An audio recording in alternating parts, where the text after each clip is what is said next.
Morning guys, it's January 21st and it's been a week since I collected my 2023 Honda Civic Type R. If you'd like to watch that collection video, you can do by clicking on that pop-out banner right up there and that'll take you straight to it. Anyway, it's about 3-4 degrees in the UK at the moment in Crewe, and I have covered approximately 479 miles in the Type R. And you're probably wondering, how on earth have you covered that much in a week? Well, I got the car from Cornwall, so that's about 250 miles done in one evening.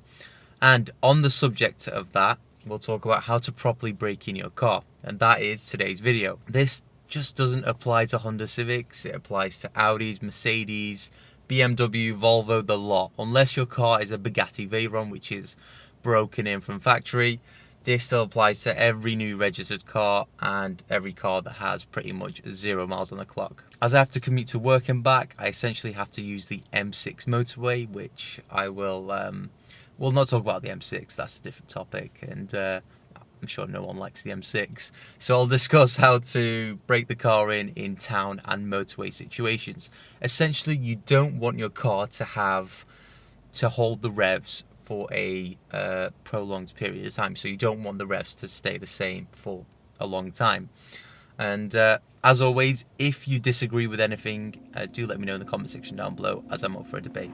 Since we're running this car in, I'd better check the oil level, engine oil, because I haven't done already. It's pretty bad of me. No gas strut in this car, it's held up by a stand. Typical Honda, lightweightness. Anyway, this car has a dipstick. Now, if cars read that they don't have any oil on their dipstick, it doesn't mean you've actually run out of oil. You've probably still got about 3 quarts left, but never let it get to that point, because if you actually don't have any oil, your cams could lock up because of the lack of lubrication, and your pistons will freeze up as well. Anyway, besides that point, this car has its rubber seal coming off. It's come off 2 clips, and I have ordered 2 prying tools so I could just pop that back in. New car problems. Anyway, if your car is a lot fancier than a Honda Civic Type R as well, it probably has an onboard computer that reads the engine oil level, so you probably don't need to check its dipstick. Anyway, let's move on to this bit.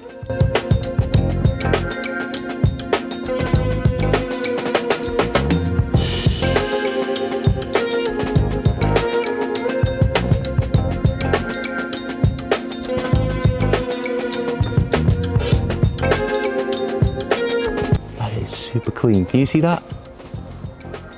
Yeah, we've got plenty of oil to play with.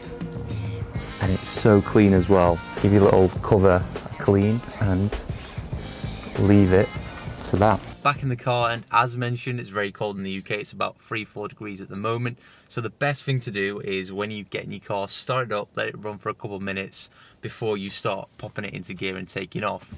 This still applies if it's warm weather as well. But let's move on to the good stuff, the car manual and what it says about running in procedure. So this is what the Type R owner's guide looks like. If you can see, it's quite bulky and about 500 pages long. 478 to be precise. And that is actually the same amount of miles that we've currently done. You could not even make that crap up. Oh my crikey, so we've done 479 miles and the owner's guide is 479 pages long. Anyway, you want to go to page 220, precautions while driving, and that says, during the first 1,000 kilometers or 600 miles of operation, avoid sudden acceleration or full throttle operation so as not to damage the engine or powertrain. And then it goes on to say, avoid hard braking for the first 300 kilometers, 200 miles after purchasing your new vehicle or replacing the brake pads or rotors to allow for a proper braking, which that's standard knowledge. You may also realize when running in your car, the average miles per gallon is quite poor. Well, this is normal because as the engine beds in and the ambient temperatures increase, then so does the MPG. So once you're fully run in, and in this case it will be 600 miles in this Type R, then we should see better miles per gallon in this car.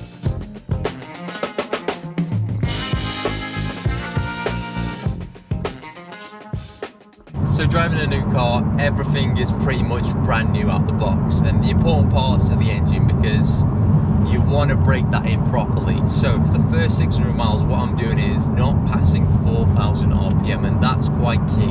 Why I'm saying that is because I want the pistons, whilst they're pushing into the cylinder, to set in well with the cylinder walls, and if that doesn't set in well, it could cause problems down the line, and that is why the longevity of the engine is impacted, I think. Right guys, let's turn the light on because it's getting quite dark in the UK and I'm not liking that. Now, as a general point, I'm not saying drive the car like a granny. I'm just saying drive it like a regular person, but just limit the amount of throttle you put into the car and avoid sudden acceleration. So a good thing with the FL5 Honda Civic Type R is that it has a throttle response gauge, and it's a throttle percentage gauge even, sorry. And what I do is I don't go above about 30% maximum.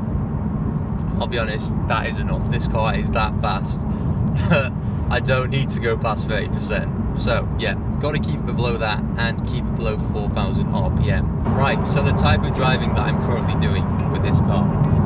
I'm currently on the motorway, and I do flick between 80 miles per hour and 60 quite often. Of course, when I do 80, it's on a private road, and then when I do 60, I'm on the motorway, is what I mean. Just so I'm not staying at a constant speed. You just want to ensure that you don't want to be, you know, staying at one particular point in the rev range and at one speed for more than a minute, let's just say. Anyway guys, I'll end it off there because I am pretty much nearly ran out of fuel, but I am not complaining one bit about this car because it is such a good car to drive. It is so good. Everyone needs to experience it. It is one of the best cars I've driven, put it that way. Anyway, yeah, 480 miles in, 490 even, and 100 miles left to go, 110, and I cannot wait to hit that 600 mark and put my foot down because